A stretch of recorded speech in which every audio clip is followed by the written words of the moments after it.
نو کله چې دوی په ډبې ځنګل ته ورننوتو نو د سوټي خان سر ډېره ټره نشه وه، توبې وباسه نه. نو په دې کې ناڅاپه یوه غټه ډاینوسار یې ولیده. نو دوی سمدستي وردېدو.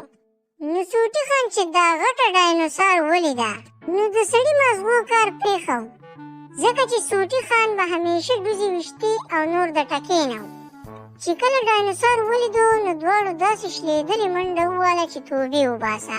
نو ډاینوسار پسې شاته ورمنډه کړه. دواړو پسې ډاینوسار سم د پسوله په شان راوالوته. نو سوټي خان دا کار ښه وکړو چې دواړه پټ شو، که نه د پسوله نه بچ کېدل ګرانه ده. نو ډاینوسار دواړه ونه لیدو او په مخه کې واوړېده. چې ډاینوسار واوړېده نو سوټی خان راووت او سر یې ونیو او په چغو شو، یی دا څه و، دا څه و، زما زړه خو خپې ته وښویېد، زه خو د دې شي نه ډېر یېرېږم. مولا دې د هغه اوړي بابا بېخه بوټان وباسي، هغه خو د دې شینو ذکر نه و کړی. هغه خو داسې کیسه وکړه چې سم اسان یې وکړه، ما وی چې اسان کار به وي. یېره دا شی خطا دی وروره. سوټی خان د یېرې تک زیړ شوی او اوتې بوتې وې. نو د غرونو لیوني ورله تسلي ورکړه. هغه عجز چاړه خو په اشارو یې پویه کړو. نو دا عجز خپل هغه شل لپو په سر راغستلی و او نور خبر نه و چې شاته ملکونه بیه شوي دي.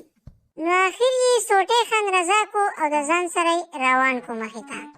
نو په دې کې دواړه لا دومره لرې ترې نه وو چې ناڅاپه یو درز شو. درز سره دواړه ودرېدو. په دې کې ناڅاپه د ځمکې نه یو غټ کیرړی راووت. نو سوټي خان چې کله د ځمکې دا خطرناک کیرړی ولید نو بیا ته یې په منډه کې په پنسو کې زیړه بوره روانه وه.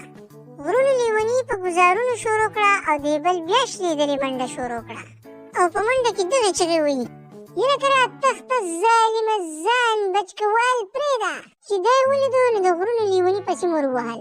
نو سوټي خان ځان څه په چل ول لرې ځي ته ورسوو. نو هلته